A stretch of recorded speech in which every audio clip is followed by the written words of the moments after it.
The great Pullman was whirling onward with such dignity of motion that a glance from the window seemed simply to prove that the plains of Texas were pouring eastward. Vast flats of green grass, dull-hued spaces of mesquite and cactus, little groups of frame houses, woods of light and tender trees, all were sweeping into the east, sweeping over the horizon, a precipice. A newly married pair had boarded this coach at San Antonio.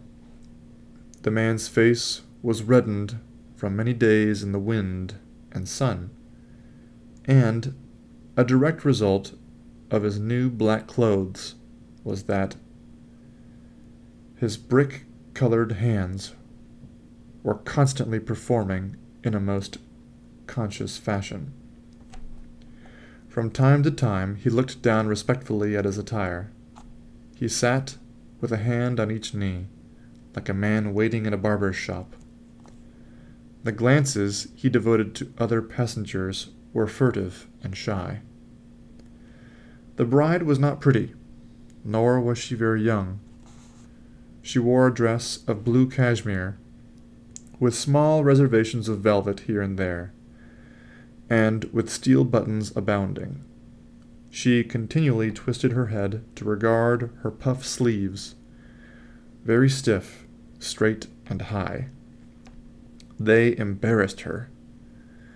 It was quite apparent that she had cooked, and that she expected to cook dutifully. The blushes caused by the careless scrutiny of some passengers as she had entered the car were strange to see upon this plain, underclass countenance, which was drawn in placid, almost emotionless lines. They were evidently very happy. "Ever been in a parlor car before?" he asked, smiling with delight. "No," she answered, "I never was. It's fine, ain't it?" "Great.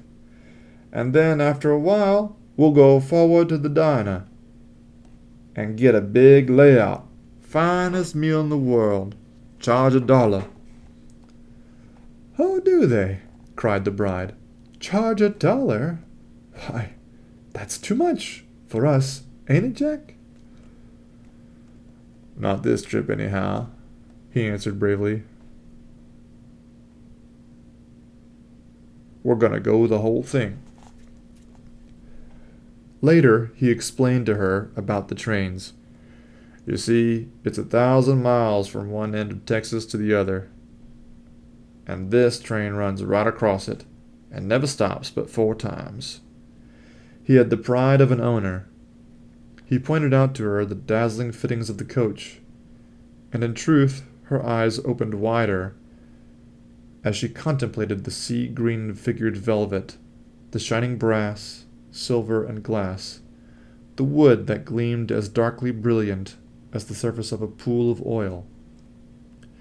At one end a bronze figure sturdily held a support for a separated chamber, and at convenient places on the ceiling were frescoes in olive and silver.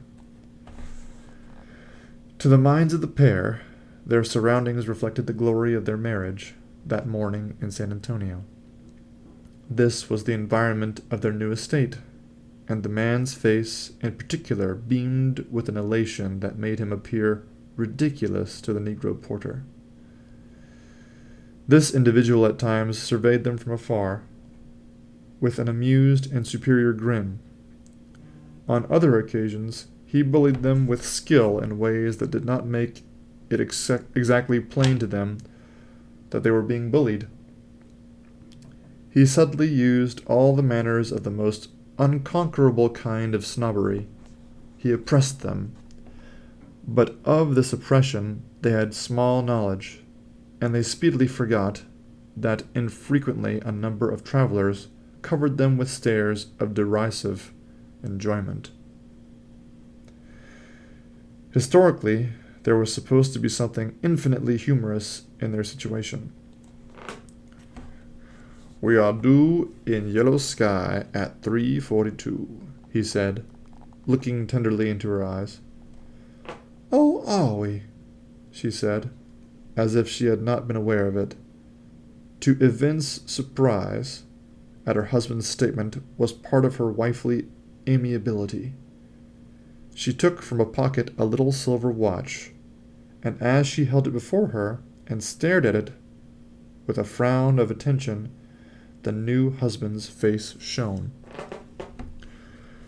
"I bought it in San Antone from a friend of mine," he told her gleefully.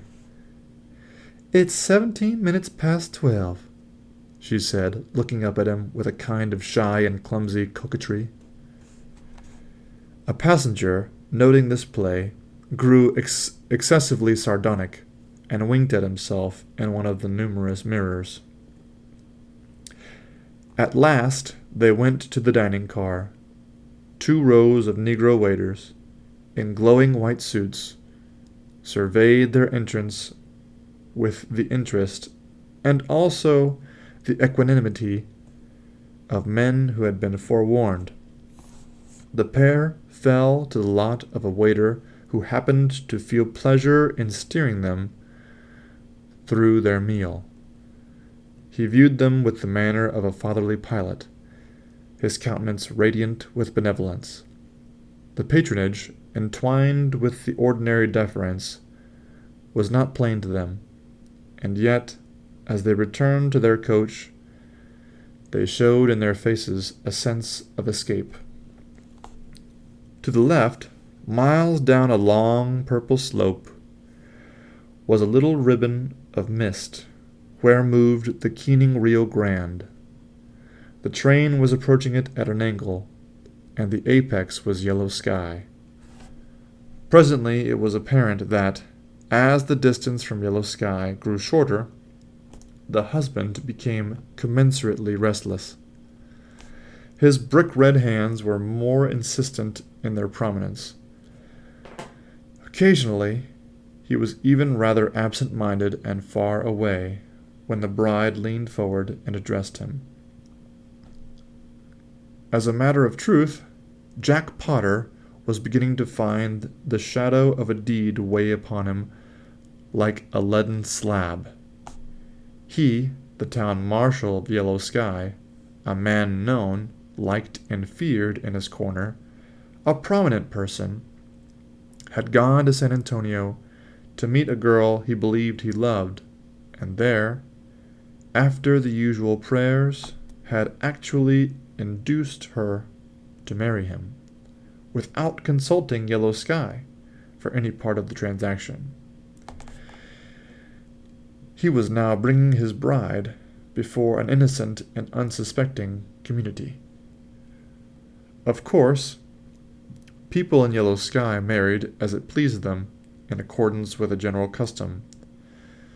But such was Potter's thought of his duty to his friends, or of their idea of his duty, or of an unspoken form which does not control men in these matters, that he felt he was heinous. He had committed an extraordinary crime. Face to face with this girl in San Antonio, and spurred by his sharp impulse, he had gone headlong over all the social hedges. At San Antonio, he was like a man hidden in the dark. A knife to sever any friendly duty, any form, was easy to his hand in that remote city. But the hour of yellow sky, the hour of daylight, was approaching. He knew full well that his marriage was an important thing to his town. It could only be exceeded by the burning of the new hotel. His friends could not forgive him. Frequently, he had reflected on the advisability of telling them by telegraph. But a new cowardice had been upon him. He feared to do it. And now the train was hurrying him toward a scene of amazement, glee, and reproach. He glanced out the window at the line of haze, swinging slowly in toward the train. Yellow Sky had a kind of brass band, which played painfully to the delight of the populace. He laughed without heart as he thought of it. If the citizens could dream of his prospective arrival with his bride, they would parade the band at the station and escort them, amid cheers and laughing congratulations, to his adobe home. He resolved that he would use all the devices of speed and plainscraft in making the journey from the station to his house. Once within that safe citadel, he could issue some sort of vocal bulletin, and then not go among the citizens until they had time to wear off a little of their enthusiasm. The bride looked anxiously at him. "What's worrying you, Jack?" He laughed again. "I'm not worrying, girl. I'm only thinking of Yellow Sky." She flushed in comprehension. A sense of mutual guilt invaded their minds and developed a finer tenderness. They looked at each other with eyes softly aglow, but Potter often laughed the same nervous laugh. The flush upon the bride's face seemed quite permanent. The traitor to the feelings of Yellow Sky narrowly watched the speeding landscape. "We're nearly there," he said. Presently, the porter came and announced the proximity of Potter's home.